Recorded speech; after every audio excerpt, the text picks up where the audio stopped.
Salam, xoş gördük sizlər, hörmətli abituriyentlər. 6-cı dərsin izahına başlayırıq.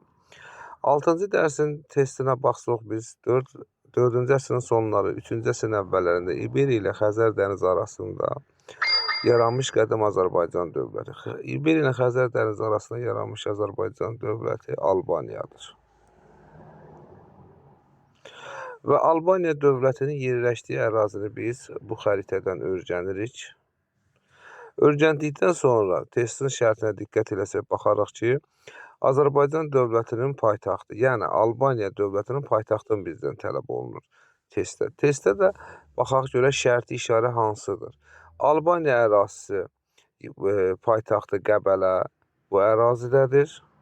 Bu ərazidə olduğuna görə şərti işarələnmiş ərazidə 5-dir. Deməli, qədim Albaniya dövlətinin paytaxtı Qəbələ, testdə verilmiş ərazi isə 5-dir. Yox, səhvdir.